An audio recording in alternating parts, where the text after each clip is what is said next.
Engkaulah kuatku yang menopangku.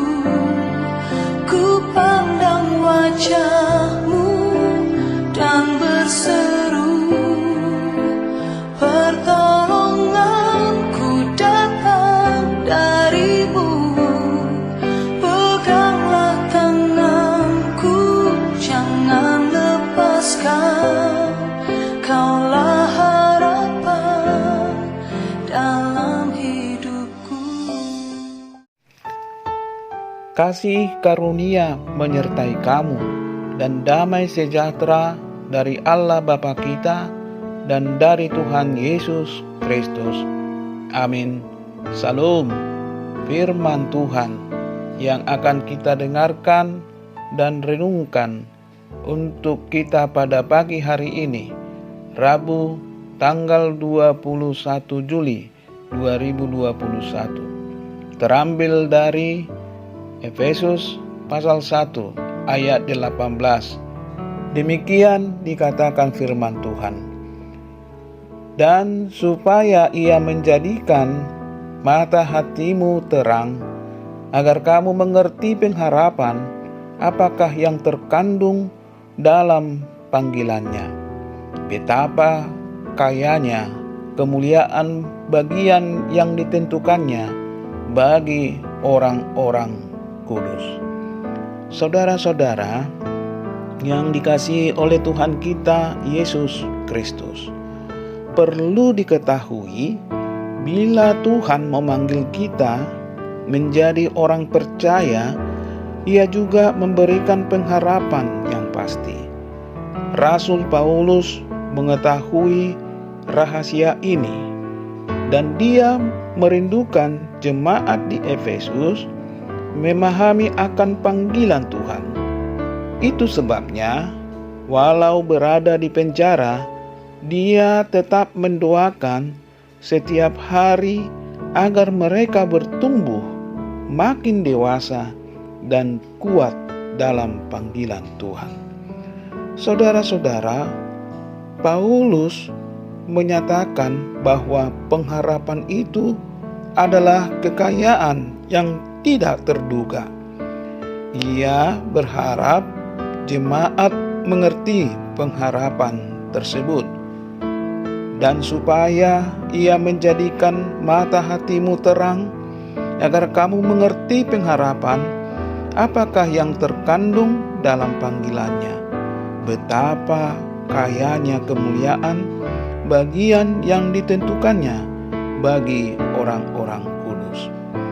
Pernyataan yang sama dapat diperoleh dalam Kolose pasal 1 ayat 27 yang tertulis, kepada mereka Allah mau memberitahukan betapa kaya dan mulianya rahasia itu di antara bangsa-bangsa lain, yaitu Kristus ada di tengah-tengah kamu, Kristus yang adalah pengharapan akan kemuliaan.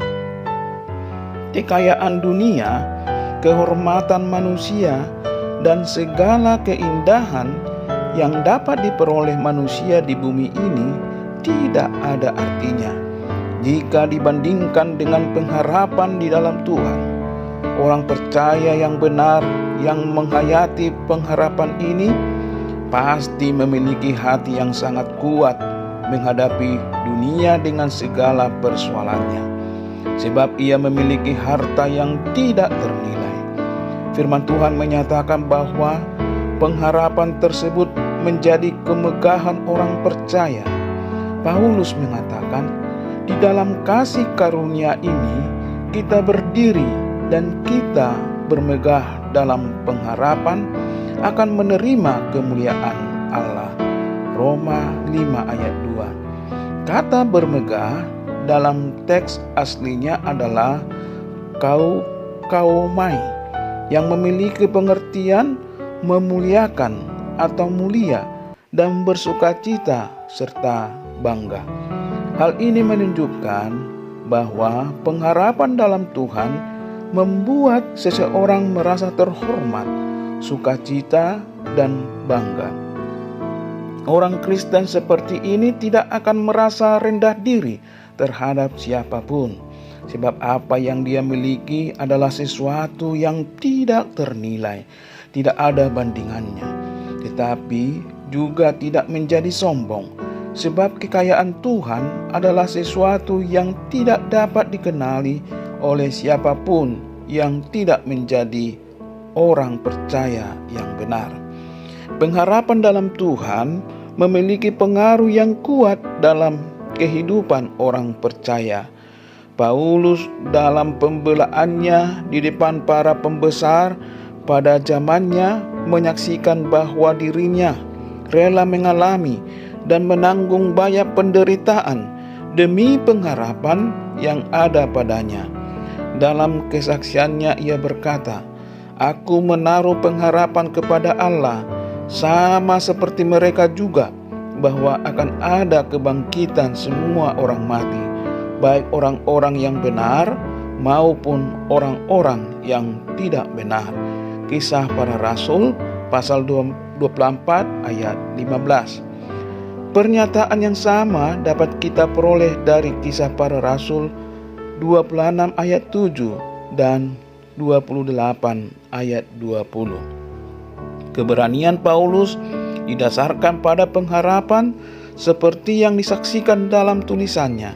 Karena kami mempunyai pengharapan yang demikian, maka kami bertindak dengan penuh keberanian. 2 Korintus pasal 3 ayat 12. Inilah yang membuat banyak orang yang tidak percaya pada zaman gereja mula-mula tidak mengerti mengapa pengikut Tuhan Yesus pada zaman gereja mula-mula itu begitu berani menentang maut dan rela kehilangan segala sesuatu. Pengharapan memberi optimis yang tidak terbatas, sangat luar biasa. Tidak ada optimisme hidup dalam kehidupan ini dalam menatap hari esok selain pengharapan kemuliaan bersama dengan Tuhan setelah kebangkitan. Firman Tuhan mengatakan, "Selanjutnya kami tidak mau, saudara-saudara, bahwa kamu tidak mengetahui tentang mereka yang meninggal, supaya kamu jangan berduka cita seperti orang-orang lain yang tidak mempunyai pengharapan." 1 Tesalonik 4 ayat 13. Kita yang bukan orang Israel sebelum zaman anugerah, karena tanpa Kristus kita tidak termasuk kewarganegaraan Israel dan tidak mendapat bagian dalam ketentuan yang dijanjikan hidup tanpa pengharapan dan tanpa Allah di dalam dunia. Efesus 2 ayat 12. Tetapi sekarang di dalam Kristus kita memiliki pengharapan, sebab kita menjadi sewarga dengan umat pilihan untuk mewarisi tanah perjanjian, yaitu Kanaan surgawi. Alkitab mengatakan bahwa kita diselamatkan dalam pengharapan.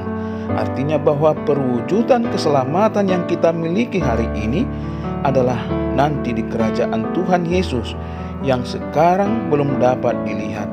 Roma 8 ayat 24. Di ayat ini Paulus mengatakan, tetapi pengharapan yang dilihat bukan pengharapan lagi, sebab bagaimana orang masih mengharapkan apa yang dilihatnya? Selanjutnya, pengharapan itu menyucikan. Dalam 1 Yohanes pasal 3 ayat 1 sampai ayat 3, Yohanes menulis bahwa seseorang yang meletakkan pengharapannya kepada Tuhan atas karunia yang diberikan pada waktu kedatangannya akan menyucikan dirinya. Tanpa pengharapan tersebut, seseorang akan terikat dengan kekayaan dunia. Betapa rusaknya orang seperti ini, sebab akar segala kejahatan adalah cinta uang. Oleh karena cinta uang, maka dosa-dosa yang lain pun dilakukan secara permanen sampai menjadi ikatan seperti candu yang dinikmati. Orang-orang seperti ini tidak akan pernah mengerti kekayaan di dalam Tuhan yang tidak ternilai atau tidak memahami pengharapan di dalam Tuhan. Amin. Mari kita berdoa. Tuhan Allah kami, yang kami puji dan muliakan di dalam nama anak-Mu Tuhan Yesus Kristus. Mampukan kami dengan Roh Kudus-Mu untuk memahami dan mengerti akan panggilan-Mu, supaya kami tetap memiliki pengharapan dalam nama-Mu. Di tengah dunia yang penuh dengan pergumulan dan persoalan hidup saat ini, kami terus diyakinkan, optimis, dan disucikan oleh kuasa kebangkitan-Mu. Kami pasti akan dimenangkan. Pengharapan dalam Tuhan membuat hidup kami bermegah, kuat, dan memberikan kekayaan yang tak ternilai, yaitu sukacita, kebahagiaan, dan damai sejahtera daripada-Mu melalui anak-Mu, Tuhan Yesus Kristus. Amin. Salam, Horas.